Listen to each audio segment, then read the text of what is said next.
ko. Okay, nakalampas 1 hour na. At sila Sol ay nagpapapasok na. Uy Adam, maambon ka na magpa-ulan. Pasukin ko lang to tapos na mag-poops itong dalawang ito.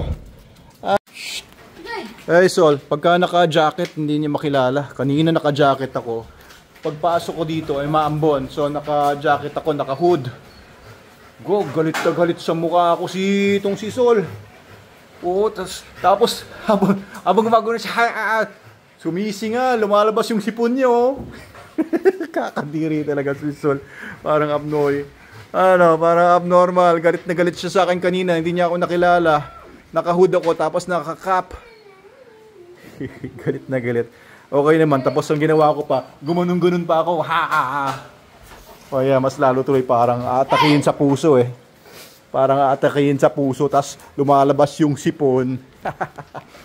Maya muna, tsaka muna, sandali lang. Maambon, kukuha na lang muna ako kuha muna ako ng SDN ninyo, ha? Pwede mo makainin si basketball player. Si Lebron. Pakainin din natin kasi si Miguel wala ngayon dito. Okay, nakaready na si Logan. Lagyan na natin siya dito sa kanyang dog dish. Tatansyahin ko ng mga 350 grams. 350 grams para kay Logan, maboy. Very good. And itong natitira mga 400 grams mahigit konti ay para naman kay Sol, my chick boy.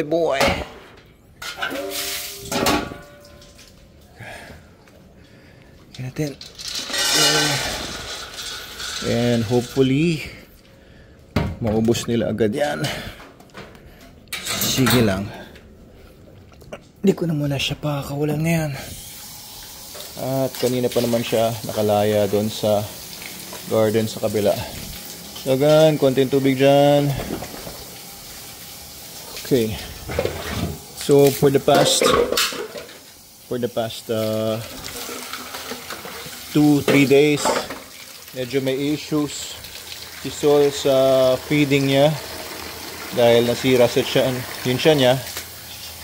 I think because of the lupa na kinain nila ni Logan dun sa kabila. Hopefully ngayon wala nang issue yung kanyang appetite. Medyo pumayat nga ng konti si Sol, Medyo pumayat ka ng konti dahil sa iyong pag-off feeding. Very good, Logan. Eat your food. Kain lang. So guys, medyo umulan na naman kanina. Kaya basa-basa yung paligid. And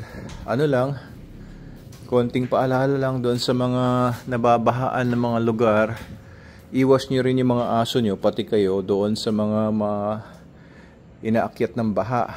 Kasi baka may mga daga-daga na may ihi doon. Magkaroon pa kayo ng leptospirosis. Bukod sa leptospirosis, maraming mga mikrobyo ang pwedeng makuha sa mga baha, lalo na yung mga maduduming mga lugar. Oo, sa mga lugar na maraming basura. Balita ko sa Manila daw hindi daw kinokolekta yung mga basura. Balita ko may mga anomalya sa syudad ng Maynila according sa mga reports ni Mayor Isko Moreno. Grabe, biruin nyo yung mga basura nila, hindi daw hinakot. Ang daming utang daw ng Manila City Government pati sa mga benefits ng mga senior citizen. Well, maintindihan naman natin, mahirap ang buhay, pero mismanagement yung nangyari doon kasi may pera naman ng Manila Maynila pa, lakas kumita niyan. So anyway, problema nila yon. Kaya yung mga lugar na maraming basura, ingat kayo guys, kasi syempre hindi natin alam kung ano yung mga matatagpuan sa mga basura. Lalo na pag maraming basura, maraming daga, maraming mikrobyo, maraming iba't iba pang mga hayop. Ayun. Okay, and pagka mga ganitong mga panahon, syempre may mga nag-iipon-ipon na mga tubig na ganyan. Syempre mas maraming mga mikrobyo sa paligid. Kaya pag yung mga dogs natin ay dumidila-dila sa lupa o kaya tatapak sa floor, tatapak sa mga ganyan, tapos madidilaan nila, maaaring makakuha ng mga protozoans. Kaya palakasin nyo yung immune system ng mga dogs natin. Ako ay kampante naman sa lakas ng immune system ng mga dogs ko dahil naka-SDN sila, SDN 42, the best dog food in the multiverse. Kompleto na sa lahat ng mga vitamins, prebiotics, probiotics, yucca, lahat ng mga minerals, omega-6, 3, glucosamine, chondroitin, taurine, lahat ng mga kailangan ng dogs. Wala na kayong hahanapin pa, nasa SDN na. Kaya yan ang kinakain nila ngayon. And alam nyo, pagka maganda yung nutrition ng aso ninyo, parang gamot na rin yan. Diba? Sabi nga, let your medicine be your food and your food be your medicine. So kapag maganda yung nutrition ng aso ninyo, maraming maiiwasang mga sakit. Dahil ang pangunahin talaga panlaban ng mga aso natin ay yung immune system nila. Pag mahina ang immune system nila, siyempre, pasukan na dyan ng mga sakit, mga viruses at iba-iba pang mga problema. Pero pagka malakas ang immune system nila dahil maganda yung nutrition, ayos yung pag-aalaga sa kanila, iniiwas nyo sa stress, ay ayan, marami tayong iwas. Iwas sa gastos, sa pagpapavet, iwas sa sakit ng damdamin kapag may sakit ang dogs natin. Oh, parang tapos na si Logan. Ano, Logan? Okay ka na? Di mo natapos yung food mo, ah. Natapos mo ba? Ay, naubos. Ubos naman pala. Medyo meron lang konting mga tira-tirang kaunti. Di mo pa sinimot. Merong 4 na pirasong natira. Ito namang si Sol. Di pa ubos. Ano, ubusin mo ba yan? Ayan, uubusin naman. Very good. Ay, hindi.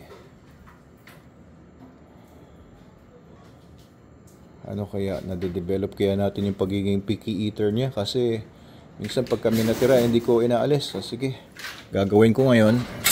Buksan ko ito. Para, sige, ubusin ni Logan yan. Pag may kaagaw, ay mas madaling simutin ng aso. Logan, leave it. Kaya lang ito naman si Logan, pag nag-overfeed naman, ayoko naman tumaba masyado ito kasi pangit din sa aso yung overweight. O lalo na kung obese. Actually, okay naman yung katawan ni Sol. Yung ganong karaming kain, maaaring sapat na rin yun. Pero hindi, pumayat siya ngayon. Oh, lubog yun siya. Saan na naman pupunta yung batang to? Oh, papanik pa yata sa taas, ah. Ano, dire-diretso ka ba dyan? Silip-silip ka pa dito, ah.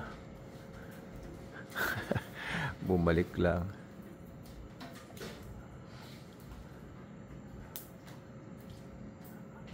Ano, ba't ganyan ang mukha mo? Parang ano, ah. Parang puma, parang cougar ang itsura mo, ah. Sa ibabaw pa ng puno.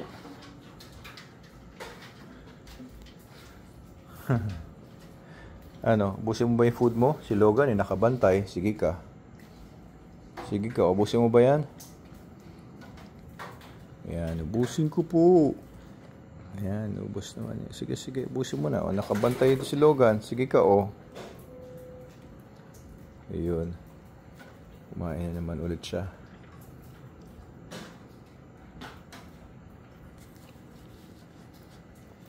Okay lang.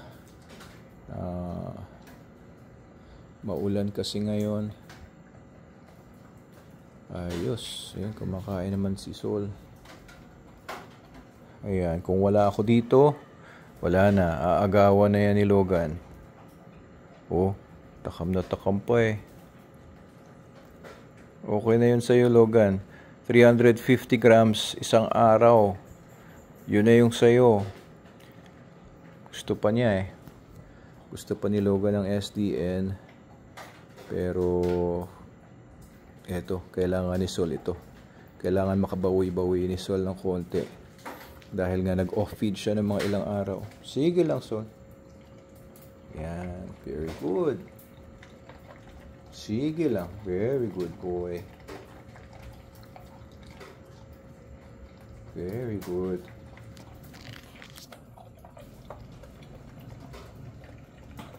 Very good boy.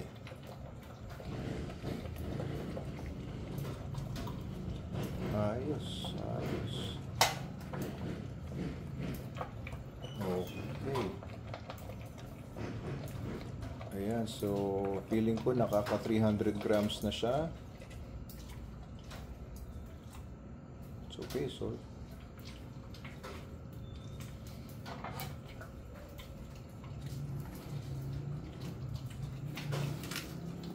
ano? Okay na yung poops mo kanina eh. Anong problema man to si Sol? Sige. Para hindi ka maging picky eater, hayaan ko na si Logan ang umagaw noon. Sige ka. Sige, sige. Magtatakaw ka. Magugutom ka. Kung hindi mo ubusin yan. Sige, Logan. Okay na. Get up. Relax, Logan.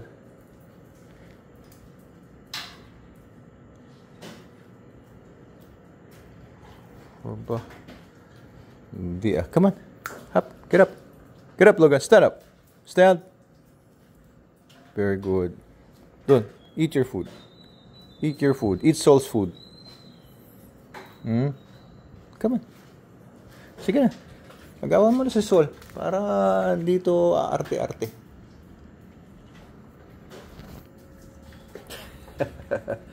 Ayan. Ano. Natakam ka. Kita mo si Logan, naglalakad na papunta dyan.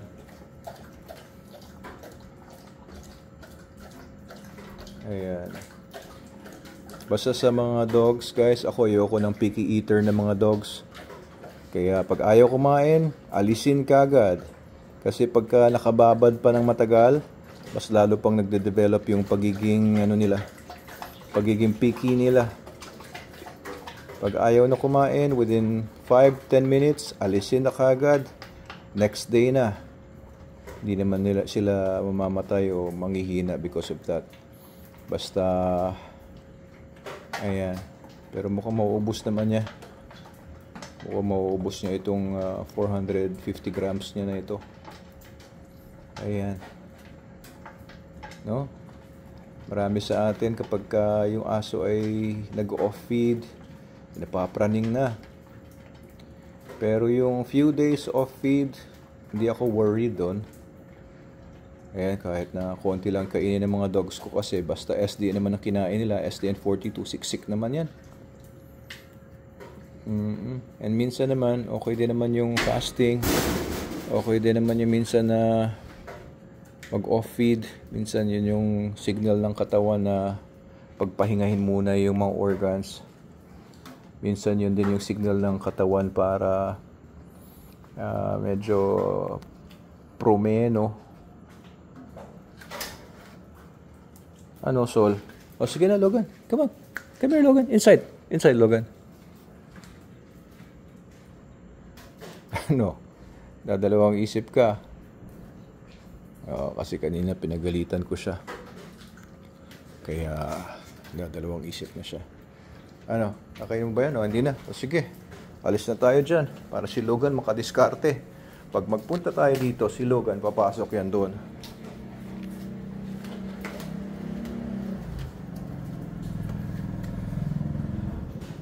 Lika na, Sol. Sol. Kami. Ito muna tayo. Lakad-lakad ka muna dito. Si Logan, nakasilip oh. Tinitignan ko, nakatingin tayo. Tignan tayo ni Logan. Ayan, ngayon, lesson mo na yan. Huwag kang kain ng lupa. Isira tuloy yung tiyan mo. Kailan kaya tataas ito yung paa niya pagka umiihi?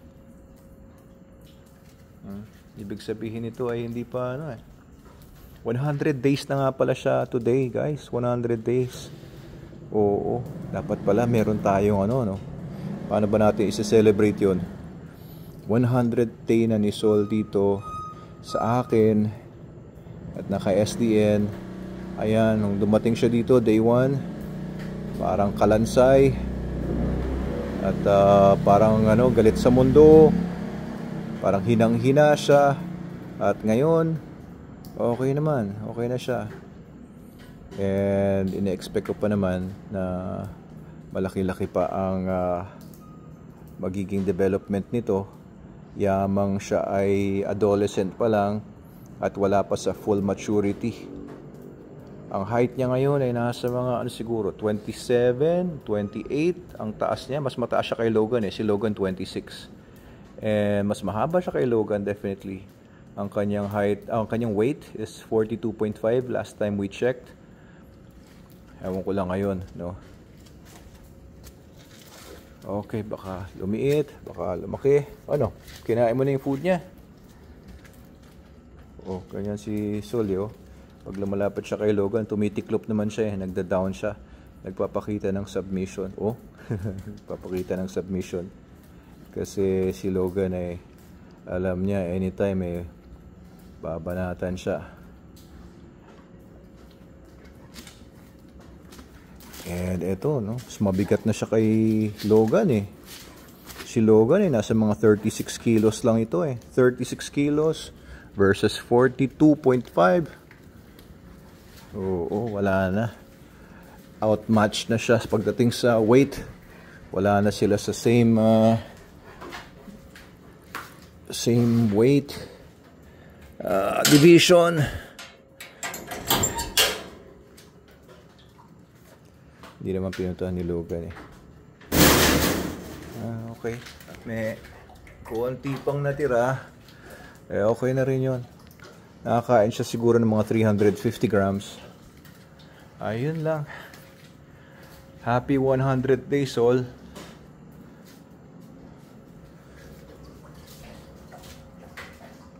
Okay ka lang, Sol, ah. Ayan, banabalik ka naman niya. So, siguro by tomorrow morning, maubos naman yan. Okay lang. Oo. Sira kasi yun siya niya kahapon. Pero kanina maganda na. Okay. Yun lang, guys. Good night. Ano, Logan? Ikaw muna magbantay dito, ha? Ha? Good boy, ha? Bantay ka lang dito. Good boy. Sits. Sits. Very good. Up here. Very good. Good boy.